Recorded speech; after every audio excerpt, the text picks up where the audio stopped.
नमस्कार, प्रणाम दोस्तों। आज हम चर्चा करेंगे आपके साथ दहेज अवधी भाषा में। हमारा नाम कविता तिवारी है और आप सबके लिए एक विषय पर चर्चा का विषय लेके आई थी हम अपने यह पेज से।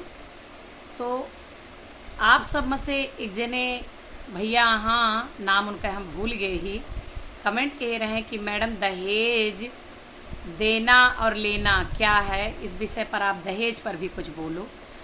तो हम आपका बताई दे, दहेज दे से ज़्यादा ले वाला पापी सब समझते हैं, लेकिन हम बताई दे ले वाले से ज़्यादा दोषी होते हैं दे वाले। अगर आप दहेज ना दें तो लेके और केहू अपन बेटवा कुंवारा ना बैठा रहे, लेकिन अपने यहाँ के सबसे बड़ी बात का है कि बिटिया कुंवारी ना रख सकते। एक उम्र आ जाए जिए न दही है समाज वाले, फलाने के बिटिया अब कुंवारी है, न पढ़ावत है न लिखावत है, घर में बैठाए हैं, वो कई ब्याह गौन नहीं करते हैं, पता ना का करेबे हैं, यहीं बुढ़वेबे यहाँ का ई टोंट मारत हैं सबके लिए। सही होए तो कमेंट में आप जरूर बताइए। अच्छा एक बात बतावें, बिना दहे केहू ले लेते हैं? जब आप दहेज देते हैं तब तो क्यों लेते हैं?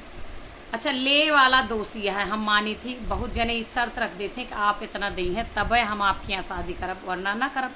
हाँ, बहुत सारे अच्छे रिश्ते छूट जाते हैं लोगों के गरीबी की वजह से, आप वहाँ उनके यहाँ शादी ना कर सकते। ठीक है, अच्छी बात यह है, थोड़ा उसे डाउन स्तर में करा, अपने स्तर में करा। जरूरी है कि बड़े ने घर में ले जाकर अपने बिटिया का ब्याह करा। जौने दिन आप ये सोच निकाल दी हैं, एक बात समझें, तुमसन मिटे की विधि के अंका, माँ तू व्यर्थ मत ले कलंका। हम सभी सोची थी कि अपने बिटिया का ऐसे घर में करी कि हरदम सुखी संपन्न हर चीज़ रहा है, लेकिन जोन विधाता लिखे रहा थे दुख सुख ना करे कर्म में, ओका आप ना बदल सकते हैं। चाहे बड़े घर में कैदा, चाहे करोड़पति के, चाहे भिखारी के कैदा। अगर बिटिया के आपके कर्म अच्छा है, बिटिया का किस्मत अच्छी है, तो अगर भिखारी खिया हुए तब वो राज रजे, और अगर करोड़पति खिया हुए तब वो दुख भोगे। अगर दुख भोगे तो लिखा है। आप हमारे बात से कितना सहमत हैं कमेंट में जरूर बताइए। बिटिया आपन कर्म किस्मत लेके आवत है, जहाँ आपके 60 गांठ बैठे हुआ ब्याह करा। जरूरी ना है ना कि आपन करेजा निकाल के, खेत बेच के, बगिया गिरौं धई के, घर गिरौं धई के ही ब्याह करा। ठीक है ना? अपने लड़की का इतना योग्य बनावा कि अगर छप्पर में कयावा तो वो घर बनावे के हिम्मत राखे। बिटिया योग्य बनावा, काबिल बनावा, जौन पैसा ब्याह में लगावे का है वह बिटिया में लगावा। पढ़ ले लिख ले, जब कमाए धमाए अच्छा लागे ना तो लोग रिश्ता ऐसे कैले हैं।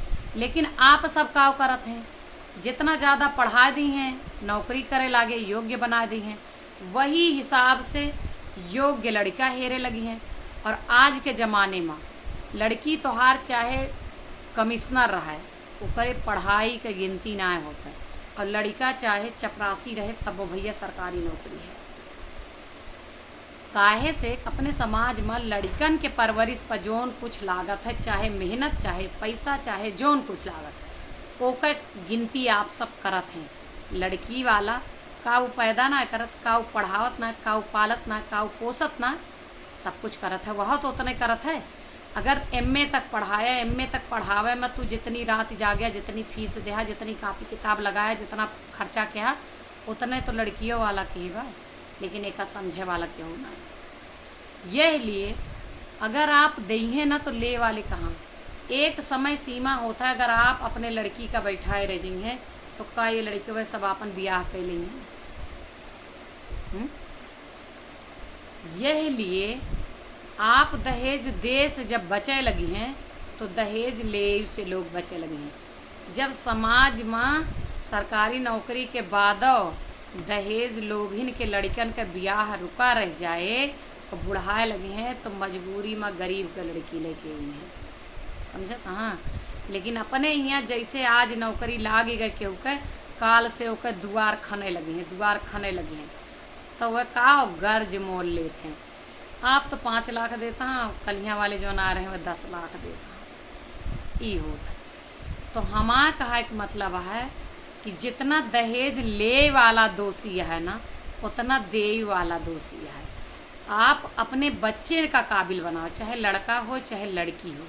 अगर आपके लड़का काबिल है, आपके लड़की काबिल है, तो 10-5 लाख रुपया मायने ना रखत। आजकल ये नानक सरकारी नौकरी, एक प्राइवेट नौकरी है यहाँ, जहाँ 1.5-2 लाख रुपया महीना तनख्वाह मिलती है। 10 लाख कई महीना में तोहार पतो कमाई ले, अगर आ जाए 1 लाख कमाए वाली तो 10 महीना।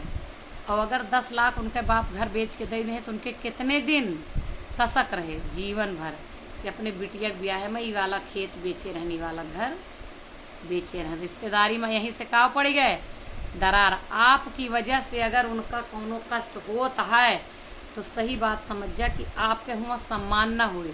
केवल एक ठीक बिटिया भी है यहाँ झुक के प्रणाम दे सकते हैं। यह लिए हमार कहा एक ओवरऑल मतलब बा कि अगर आप दहेज देव न पसंद करी हैं तो ले के कहाँ से,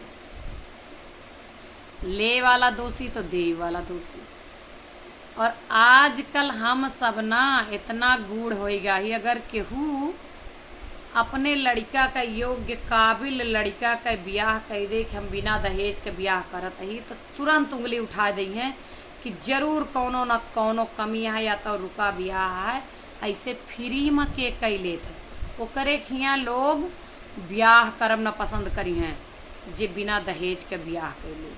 समझत हाँ, एक बढ़ावा के देवा हम ही ना आप दे फ्री में। अब कोनो लड़की सरकारी नौकरी करत हो और के पिताजी कहें कि हम बिना दहेज के लड़की का अपने शादी करत ही, ओकर हियाँ केहू न दौड़े।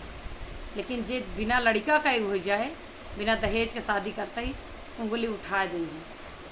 कहीं कुछ काबिल ना है ना, बस वह नौकरिया कुछ न कुछ दिक्कत जरूर यह है लड़का में।